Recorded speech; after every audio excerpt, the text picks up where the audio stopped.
Bismillahirrahmanirrahim. Assalamualaikum warahmatullahi wabarakatuh. Waalaikumsalam. Alhamdulillahi rabbil alamin. Alhamdulillahilladzi fataha li awliyaihi turuqal huda wa ajra ala aydihim anwa'al karamat wal barakat wal khairat wan najahu mina radda faman iktada bihim intasara wahtada wa man a'raja an tariqihim intakasa wa tarda wa man a'rada anhum bil inkari inqata'a wa halaka. Asyhadu an la ilaha illallah wahdahu la syarikalah al-malikul a'la wa asyhadu anna sayyidana Muhammadan abduhu wa rasuluh alladzi salli wa sallim wa barik ala sayyidina Muhammadin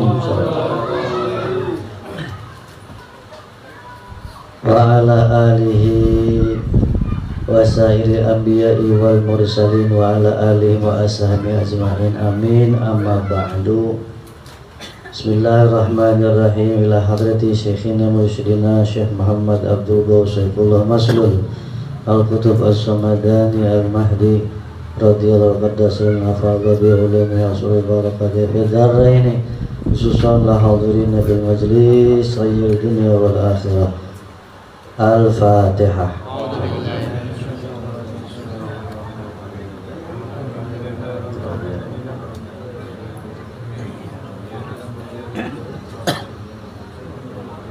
Berkah Fatihah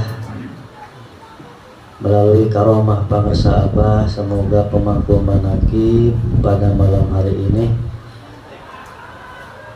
Bapak Bang Haji Wiwit beserta seluruh yang telah berkontribusi terhadap manakiban keluarga besar Madrasah Plus Rotoh Al-Bashir, seluruh kesepuhan manakib, semoga segala pengorbanannya menjadi wasilah menurunkan anugerah Allah, diberikan panjang umur dengan sehatnya, dimudahkan rezekinya, rezeki yang halal, yang mudah, yang berlimpah untuk bekal ibadah dan dakwah.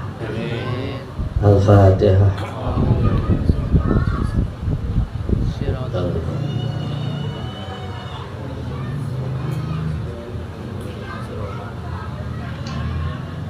Yang mulia, yang saya hormati guru-guru kita semuanya, khususnya yang sudah menyampaikan ilmu Allah, Bapak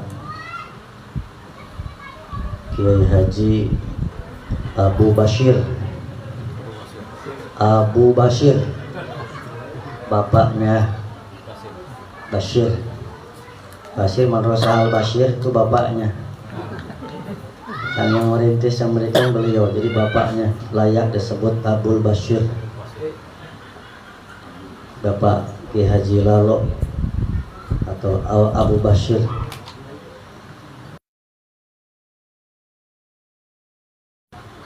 Bahri, semoga beliau semakin sukses, semakin diberkahi Allah. Sudah banyak ilmu Allah sebenarnya ya Pak ya, tadi disampaikan luar biasa. Terima kasih. Saya akan sedikit menambahkan tadi, bukan berarti kurang, tapi memang ada yang mesti ditambah supaya lebih sempurna. Dari paparan Kiai Haji Lalo, beliau masuk dari ayat surat Al-Baqarah 208 tentang perintah masuk Islam secara kafah yang dilengkapi dengan hadis yang disebut Umul Hadis, induk hadis, yang menjelaskan tentang rukun agama yang tiga mesti ada: iman, Islam, ihsan. Saya menambahkan, kalau ada yang nanya kapan kita masuk Islam, karena kita Islamnya kan keturunan, ya Pak ya, Islam kita Islam turunan. Kalaulah bapak ibu kita tidak beragama Islam, bisa jadi kita juga tidak beragama Islam. Makanya 200 untuk masuk Islam secara kafah. Namun di sini berbicara masuk tentu mesti ada saksi. Ya. Nanti bisa dibuka surat ke-33, surat Al-Ahzab. Al-Ahzab ayat ke-45. Ya ayyuhan nabiyyu inna arsalnaka syahida. Diutusnya Nabi untuk menjadi saksi, plus para pewaris Nabi yang mursyid. Beliau diutus ke muka bumi ini untuk menjadi saksi kita, untuk menyatakan keislaman yang sempurna. Bahkan bukan sebagai saksi, wa mubashir wa mubashiraw wan nadhira, pemberi kabar gembira dan peringatan. Makanya begini, sedikit kita ngaji umum Quran dulu. Al-Quran 30 juzul 114 surat, 6.666 ayat Al-Quran. Setelah digali oleh para ahli di bidangnya, maka menghasilkan 9 penjelasan. Jadi yang sebanyak 6.666 ayat itu setelah dikaji, digali, diteliti oleh ahlinya di dalam bidang ilmu Quran, menghasilkan atau melahirkan 9. Satu ayat yang Quran itu isinya menjelaskan tentang perkara yang halal. 2, menjelaskan tentang perkara yang haram. 3, ayat Quran menjelaskan tentang bi ayatil ahkam, menjelaskan tentang hukum-hukum. 4,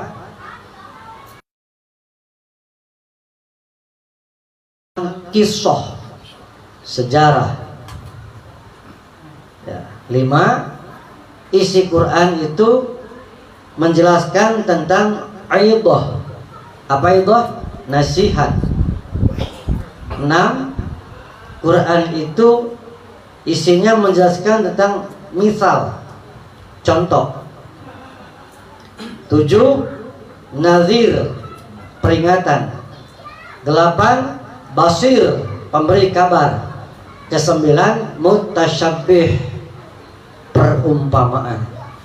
Jadi 6.666 ayat ketika dikaji dipisah-pisah jadi 9. Termasuk manaqib di dalamnya adalah ayat menceritakan tentang kisah sejarah.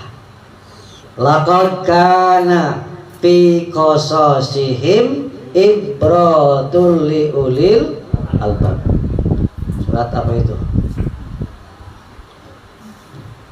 Setiap kisah ada ibrah, ada mata, ada sesuatu hal yang mesti diambil pelajarannya. Ibrah itu ayat tentang manaqib, ayat tentang kisah. Nah, kembali lagi kepada tadi, berarti tentang Quran terbagi menjadi 9. Kalau belum hafal tinggal dilihat rekaman Kali kepada tadi bahasan Bapak Kiai Haji Abdul Bashir tentang saksi. Pangersa Abah adalah saksi. Kita semuanya di dalam menyatakan keislaman secara kafah.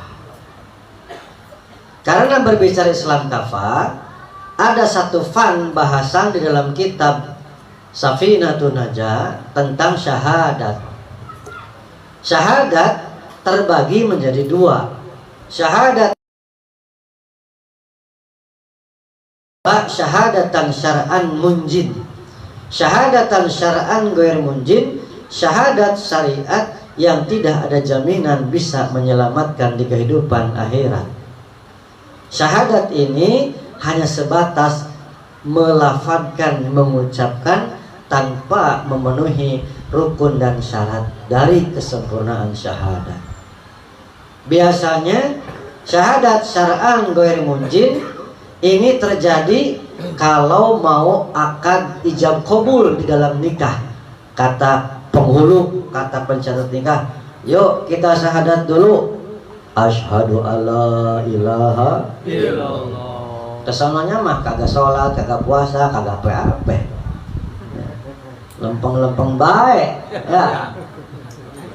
Itu namanya syahadat syar'an ghair munjin. Atau seperti halnya ketika terjadi peperangan di masa sahabat, ketika Sayyidina Ali berjalan, musuh itu berkuda, kemudian Sayyidina Ali mengejar kuda itu karomah Sayyidina Ali sanggup mengejar larinya kuda, sehingga ketika sudah dekat musuhnya tersebut meludahi, turun pedangnya, tidak dimasukkan lagi. Engkau tidak jadi untuk memenggalku, tidak, karena aku berperang suci menegakkan kalimat Allah. Tetapi kamu mencederai dengan meludahiku, aku takut ketika aku penggal karena aku emosi karena diludahi oleh kamu. Syahadat asyhadu, syahadat karena takut, itu namanya syahadat syar'an ghair munjin. Kemudian naik ada syahadat syar'an munjin, syahadat syariat yang sanggup menyelamatkan di kehidupan dunia dan akhirat. Karena syahadat ini adalah syahadat yang sudah bersilsilah, sudah ta'alluq dengan ahli silsilah, dengan orang yang sudah sampai ke hadrat Rasulullah Sallallahu Alaihi Wasallam. Maka syahadat inilah yang menjadi jaminan kita bisa selamat, bisa bahagia di kehidupan akhirat. Alhamdulillah. 5 syarat syahadat. 1 syahidan, 2 masyhudlah, 3 masyhud bih, 4 masyhud alaih, 5 segat kalimat syahadat. Kalau dijabarkan puyeng Bapak, apalagi usia udah sepuh-sepuh begini. Udah puyeng aja udah. Intinya dari yang 5 ini ada pada talqin. Siapa saja yang sudah menerima talqin dari guru mursyid, maka 5 rukun ini sudah terpenuhi dengan baik dan benar. Alhamdulillah. Makanya syahadat ini yang akan bisa menjamin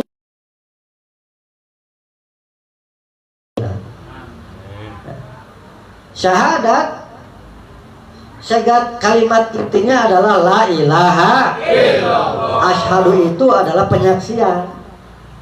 Kita bersaksi. Intinya la ilaha illallah. Maka tadi SAW plus para pewarisnya yang mursyid di setiap masanya adalah sebagai saksi kita bersyahadat, menyatakan syahadat syar'an munjin, syahadat syariat yang bisa menyelamatkan dan bahagia di kehidupan abadi tanpa ragam. Karena di situ ketika kita mendapat talqin dari guru mursyid, bukan hanya sebatas menyempurnakan syahadat, tapi satu untuk semuanya, one for all. Warna gaya sedikit ya, one for all. Talqin itu satu untuk semuanya. Berbicara iman, tidak akan sempurna iman seseorang kecuali menerima talqin. Tidak akan benar ihsan kecuali ihsan itu melalui tahapan proses talqin. Karena ihsan itu ada dua makom. Al-ihsan anta budallah ka'annaka tarahu fa illam takun tarahu fa innahu yaraka. Ihsan anta budallah ka'annaka tarahu, ibadahmu kepada Allah seakan-akan, seolah-olah engkau melihat Allah, engkau memandang Allah, engkau musyahadah kepada Allah. Ini maqam musyahadah. Karena kata fa'il lam takun tarafanu yaraka, kalau kamu belum mampu seperti itu, yakini Allah Maha melihat. Namanya maqam muraqabah. Jadi dalam pernyataan takrif definisi ihsan saja, di situ sudah terdapat dua pekerjaan, musyahadah, muraqabah. Makanya kenapa syahadat dijadikan sebagai rukun Islam yang pertama? Karena menyaksi kepada Allah itu mesti yang pertama. Marifat kepada Allah menjadi pondasi pertama di dalam agama. Qala Rasulullah sallallahu alaihi wasallam, la tasuhu illa bil ibadati illa bil ma'rifatillah. Tidaklah sah ibadah seseorang kecuali adanya ma'rifat kepada Allah. Tidaklah sah, tidak sah ibadah seorang kecuali dengan adanya ma'rifat kepada Allah. Berbicara ma'rifat, Qur'annya di mana? Banyak. Salah satu di antaranya Az-Zariyat. Wa ma khalaqtul jinna wal insa illa liya'budun. Aba Ana mengatakan, menulis ayat itu lalu ditambahkan qala Ibnu Abbas ayli ya'rifuni. Ibnu Abbas mengatakan ayli ya'rifuni, diciptakannya jin dan manusia adalah untuk agar beribadah.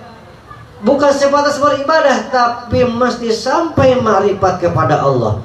Kenapa? Man lam ya'rifhu, karena barang siapa orang yang tidak ma'rifat kepadanya, kaifa ta'budu, bagaimana akan benar beribadah?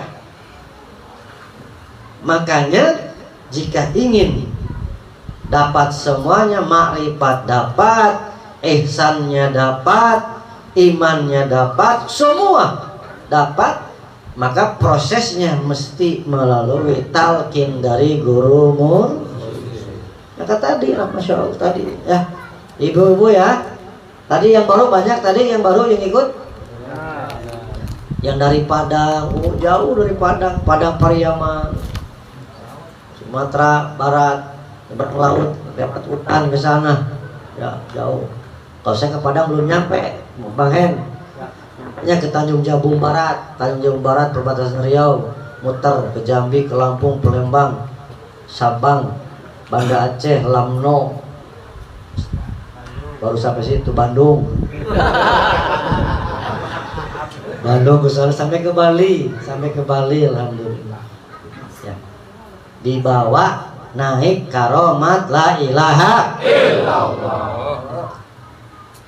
Jadi kita semuanya bersyukur kepada Allah. Caranya diamalkan dengan sebaik-baiknya. Jadi kita sudah punya sosok sang juru selamat. Guru mursyid itu sosok perwujudan syafaat Allah. Surat Maryam dibaca. Karena begini Pak, kalau bertarekat, kalau bertasawuf atau bertariqah, tanpa menggali Quran, tanpa menggali kitab-kitab ulama, bertarikatnya mohon maaf agak sedikit rentan kontaminasi uka-uka. Mohon maaf, bertarikat tanpa dikuatkan dengan menggali pemahaman Quran, pemahaman hadis, kitab-kitab ulama, sangat rentan dengan hama. Itu hama saya sebutkan, wareng itu. Karena nanti ujung-ujung bertarekat kepada uka-uka.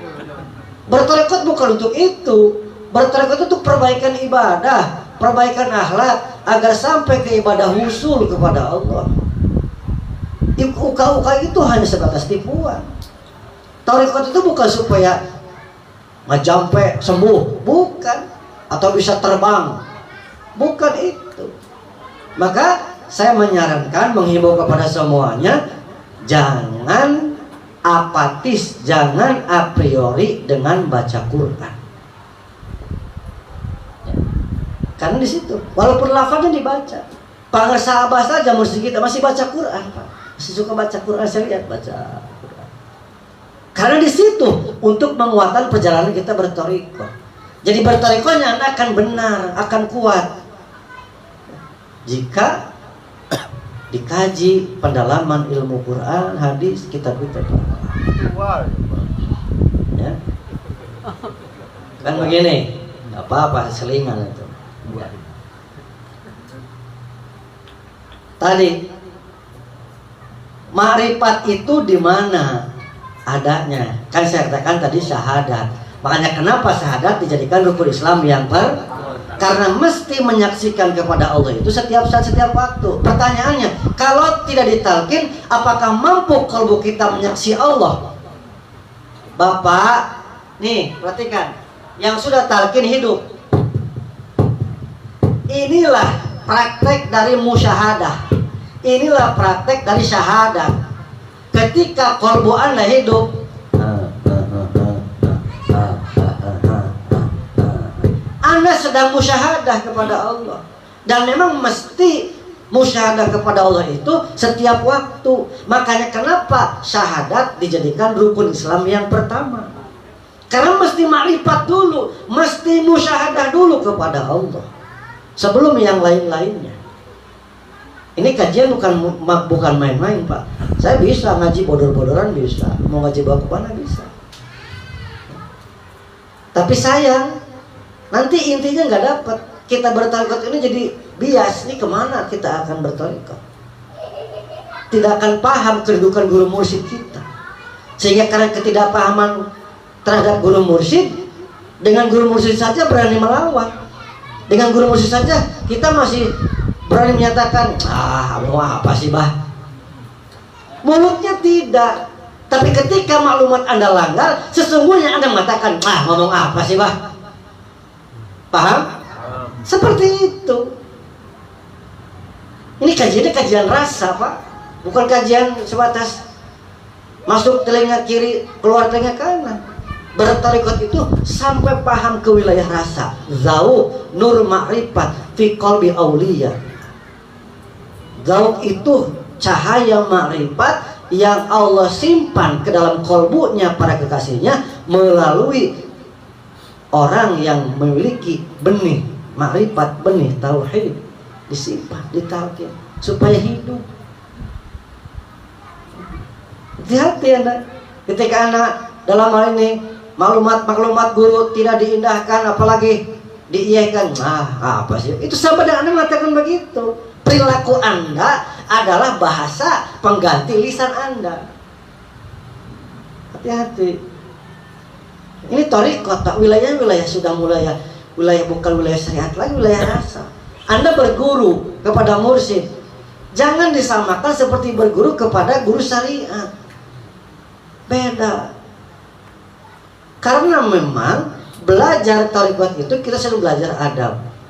Kata Pangersa Abah Anom di dalam kitab Miftahul Sudur menyampaikan hadis Rasulullah sallallahu alaihi wasallam, al-arifuna Nawabun anu sallallahu alaihi wasallam, para ahli ma'rifat itu adalah pengganti Nabi. Mereka ta'limin nas bihadadin. Mereka itu mengajar manusia di dalam adab. Adab dohir, adab batin. Karena adab batin lebih sulit karena memerlukan proses perjuangan. Contoh begini, ketika Abah ada di sini secara dohir, Abah duduk di hadapan kita. Apakah kita berani neko-neko? Berani macam-macam? Ya. Apalagi petantang-petenteng di hadapan Abah berani? Tetapi apakah sikap perilaku Anda sama ketika manakiban Abah tidak ada jasadnya? Maka manakiban adalah pengajian khusus untuk umum. Manakiban adalah pengajian khusus untuk umum. Makanya beda. Tidak boleh seorang ikhwan apalagi mubalik atau wakil talqin datang ke manakiban hanya untuk ceramah. Nggak boleh. Mesti sama-sama datang sebelum maghrib. Ikut amalia bersama. Dan manakiban pun dibatasi oleh aturan guru. Jangan melebihi jam 22. Kalaupun misalnya mulainya malam, ada toleransi paling 10 menit atau 15 menit maksimal sudah. Tidak boleh. Kalau mau ikut sunnah mursyid, tidak boleh mubalik datang habis isya, datang jelek-jelek nong, jelek-jelek ya wakil talqin, datang habis isya pengen jadikan petugas. Kata Pak Sabah, bisa tanyakan kalau tidak takut nanti wah Lukman bohong itu, tanya langsung ke Abah. Kata Pak Sabah, kalau ada petugas manakib, mubalik, apalagi wakil talqin, sebutkanlah datang ke manakiban telat, datangnya isya. Kata Pak Sabah, jangan kasih mic, jangan kasih mic, suruh pulang lagi aja. Tapi amplop pak kasih wae kira ongkos. Saking mesti mendisiplinkan semuanya. Manakiban pengajian khusus, aturannya ada, formatnya jelas. Doa-doanya tidak sesukanya. Tidak boleh berdoa sesukanya. Maka di vlog ada 4 Fatihah. Tidak lantas begini, wah ini manakibannya di orang kaya nih, amplopnya Soheh Zindan nih. Nah doanya jadi 7 misalnya Fatihahnya. Nggak boleh. Bid'ah itu. Nggak boleh. Mesti tetap 4. Kali silsilah, hajat seluruh ikhwan TKN, untuk pemangku manakib, untuk ketahanan nasional, kejayaan agama negara, ketahanan peradaban, 4 kali Fatihah. Semuanya diatur dengan aturan yang jelas. Maka kita tinggal ikut, Pak. Tinggal ikut saja. Pakai merah putih, alhamdulillah, pakai merah putih. Ya.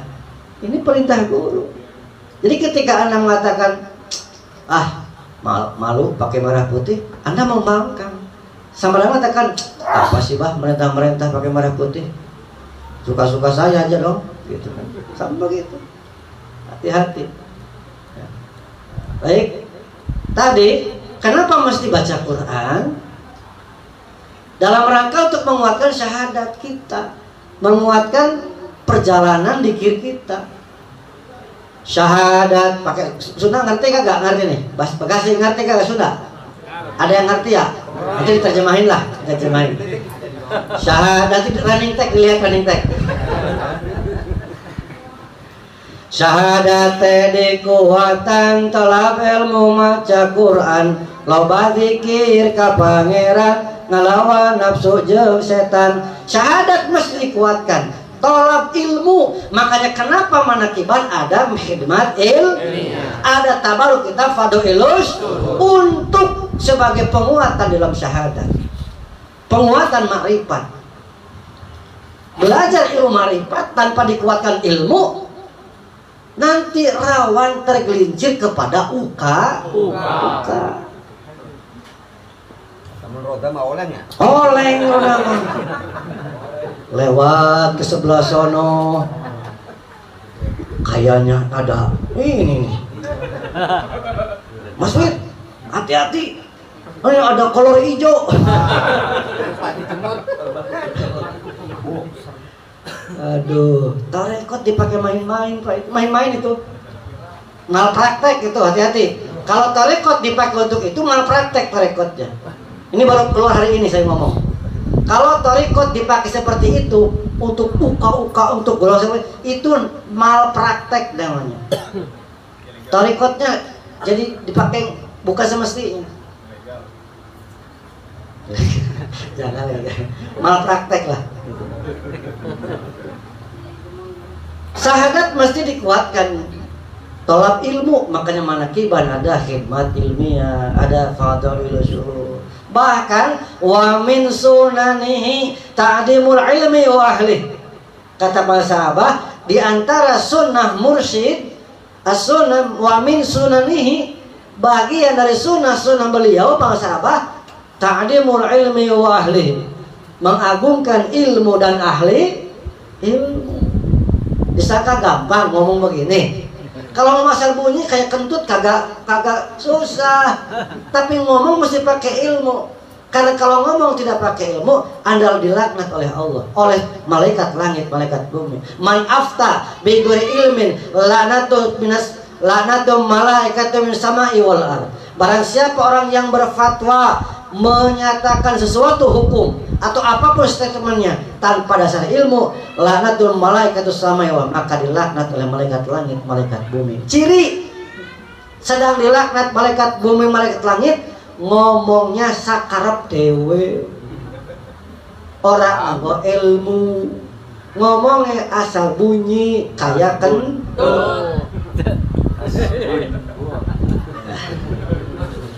Kalau ngomong asal bunyi nggak begitu susah.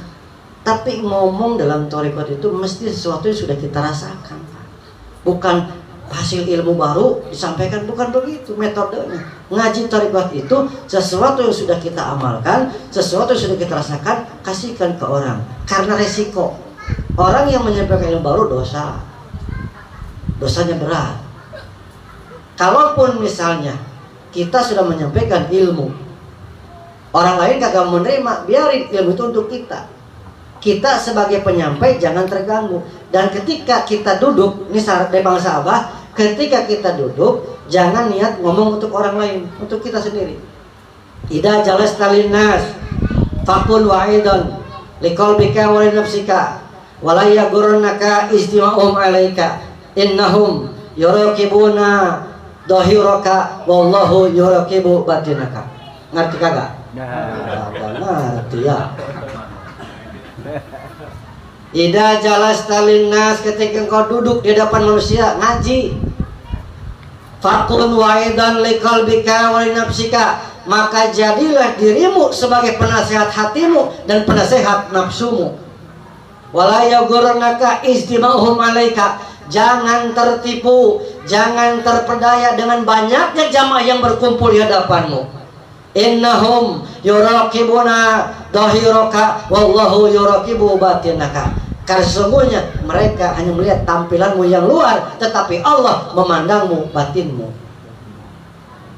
Ya, ini wilayah thariqat, Pak. Ngajinya mesti tadi yang sudah terasa, yang sudah diamalkan sampaikan. Ya, insya Allah sudah jam 20. Jadi menguatkan syahadat, tolak ilmu, kemudian baca Quran. Cung yang sudah beli Quran mushaf Usama, yang belum masih banyak. Mahal mana pulsa sebulan dengan Al-Quran? Mahal pulsa, mahal Quran. Kenapa beli pulsa tidak merasa berat, beli Quran merasa berat? Jawab sendiri tahu gak? Ada tidak suka jalan. Yang ada aja nggak dibaca ya katanya.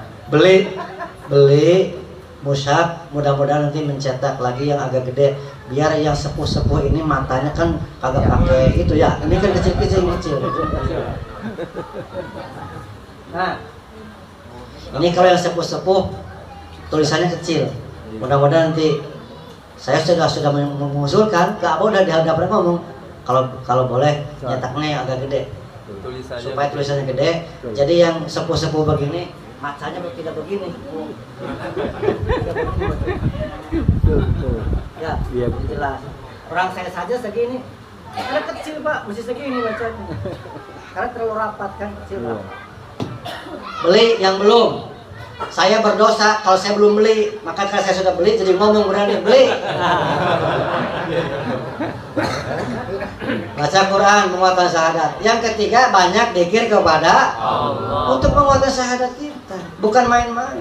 Banyak dzikir kita untuk menguatkan syahadat. Ketika seorang syahadatnya kuat, nanti akan lahir perkara-perkara yang baik. Ma'rifat, mahabbah, syukur, jihad, ikhlas akan lahir dalam diri kita.